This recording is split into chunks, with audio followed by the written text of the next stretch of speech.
अगर कोई इंडियन मंगल ग्रह पे भी फंसा हो तो उसे इंडियन एम्बेसी वहां से बचाने और उसे निकालने जरूर आएगी। ऐसा कहना था हमारी फॉरेन मिनिस्टर रही स्वर्गीय श्री सुषमा स्वराज का, और कुछ ऐसा ही हमारी इंडियन एम्बेसी ने करके भी दिखाया। जब चाइना की वुहान यूनिवर्सिटी में कुछ भारतीय स्टूडेंट फंसे हुए थे तो रातों रात उन्हें वहां से हमारी भारतीय एम्बेसी ने निकाला। ऑलमोस्ट 323 पहली बारी में और 324 दूसरी बारी में स्टूडेंट वहां से इवैक्यूएट किए गए। गर्व है मुझे मेरे भारतीय होने पर। अगर आपको भी गर्व है तो चैट सेक्शन में जरूर लिखिए, proud to be an Indian. बचपन से ही म्यूजिक में इंटरेस्ट की वजह से शास्त्रीय संगीत की तालीम उसे तब से ही दी गई। 18 की उम्र में उसने फेम गुरुकुल नामक एक म्यूजिक कंपटीशन में पार्टिसिपेट किया, लेकिन इतनी मेहनत के बावजूद भी वो छठे स्थान पर ही रह गया। इसके बाद उसे समझ में आया कि म्यूजिक में उसे और डेप्थ की जरूरत है। अपने सर्वाइवल के लिए उसने मुंबई में कई म्यूजिक कंपोजर्स के अंडर काम किया। फाइनली अपनी मेहनत के चलते बॉलीवुड में उसे अपना पहला ब्रेक फिर मोहब्बत सॉन्ग से मिला। फिर मोहब्बत सॉन्ग तो सबकी जुबान पे चढ़ गया, लेकिन वो सिंगर अभी भी इतना फेमस नहीं हो पाया। लेकिन उसने हार नहीं मानी। फाइनली आशिकी 2 के तुम ही हो सॉन्ग के बाद वो रातों रात सुपरस्टार बन गया। क्योंकि तुम ही हो, अब तुम ही हो, जिंदगी अब तुम ही हो। गाइस, अब आप ये सोचिए कि अगर उस सिंगर ने कंपटीशन हारने के बाद हार मान ली होती तो क्या वो आज अरिजीत सिंह से द अरिजीत सिंह बन पाता? इसीलिए नेवर गिव अप। मात्र 40 दिन के एक छोटे से बच्चे को मैंगलोर से बेंगलोर हार्ट ट्रांसप्लांट सर्जरी के लिए जल्द से जल्द शिफ्ट करना था।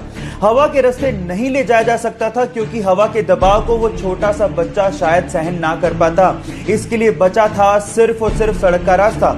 और इस मुश्किल काम को करने के लिए कर्नाटका की जनता और ट्रैफिक पुलिस ने पूरा साथ दिया। पूरी तरह से सड़क को जीरो ट्रैफिक बना दिया गया और बाकी बचे हुए काम को हनीफ भाई ने किया। हनीफ भाई ने 360 किलोमीटर का रास्ता जो कि 8 घंटे में तय होता उसे सिर्फ 4 घंटे में तय करके बच्चे की जान को बचाने में पूरा साथ दिया।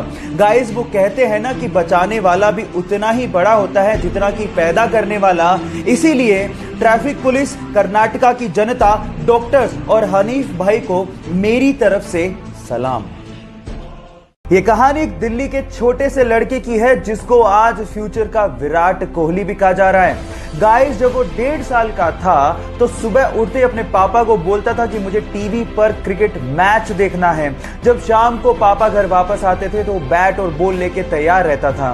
उसके इस क्रिकेट के पैशन को देखते हुए उसके पापा ने कपड़े का व्यापार छोड़ दिया और उसे क्रिकेट की ट्रेनिंग देनी शुरू कर दी। और आज वो लड़का छोटी सी उम्र में ऐसे शॉट खेलता है जैसे कोई प्रोफेशनल क्रिकेटर खेल रहा हो। दिल्ली के उस लड़के का नाम है शायन जमाल। और गाइस, दिल्ली के इस वंडर बॉय के लिए एक लाइक तो बनता है।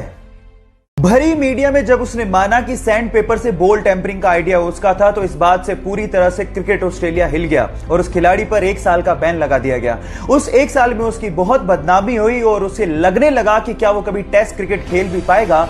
लेकिन क्रिकेट के लिए उसने अपने पैशन को कम नहीं होने दिया। फाइनली 2019 में इंग्लैंड के खिलाफ उसे एशेज खेलने का मौका मिला, लेकिन जैसे ही वो बैटिंग के लिए उतरा वहां के लोगों ने उसे सैंड पेपर दिखाकर चीटर कहना शुरू कर दिया और रोते हुए मुखौटे लगाकर उसे चिढ़ाना शुरू कर दिया। लेकिन उसने आलोचकों को जवाब अपनी बैटिंग से दिया। उसने दोनों इनिंग्स में शतक ठोके और साथ ही साथ पूरी एशेज में 774 रन बनाकर यह साबित कर दिया कि चैंपियन गिरते जरूर हैं लेकिन डरते नहीं।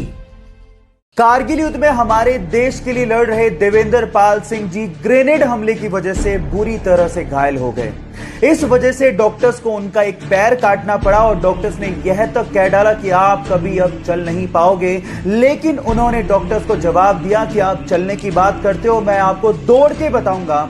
उनकी इच्छा शक्ति और 10 साल की कड़ी मेहनत के बाद आज वो इंडिया के सबसे सक्सेसफुल ब्लेड रनर हैं और आज उनके नाम पर 2 Guinness book of world records भी हैं। गाइस, यहां सीखने लायक बात यह है कि इंसान तब तक नहीं हारता जब तक वो अंदर से हार ना मान जाए। इसलिए अपने आप पे विश्वास रखो और आगे बढ़ते चलो। अरे यार, नेट कनेक्ट नहीं हो रहा, बल्ब ऑन करना जरा। अरे हाँ, अब हो गया। आप लोग क्या लग रहा है मैं मजाक कर रहा हूं? आने वाली टेक्नोलॉजी ऐसी होने वाली है जब आप सिर्फ एक बल्ब ऑन करोगे और आपका नेट चल जाएगा। आज के टाइम पे आप लोग इंटरनेट चलाते होगे वाईफाई को ऑन करके, लेकिन आने वाले समय में इसकी जरूरत नहीं पड़ेगी, क्योंकि अब आ गया है वाईफाई को रिप्लेस करने वाली बेहतरीन टेक्नोलॉजी लाइफाई, जिसकी फुल फॉर्म है लाइट फिडेलिटी। एक्चुअली वाईफाई में हम लोग रेडियो वेव्स को यूज करते हैं, और जिससे जो डेटा आप लोग ट्रांसफर करते हो, बेसिकली इंटरनेट का मतलब ही डेटा ट्रांसफर है, वो इतना सिक्योर नहीं होता।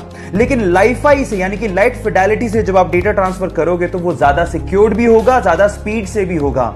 और इस टेक्नोलॉजी को देने वाले का नाम है हेरोल्ड हस। तो बंदे के लिए एक लाइक तो बनता है।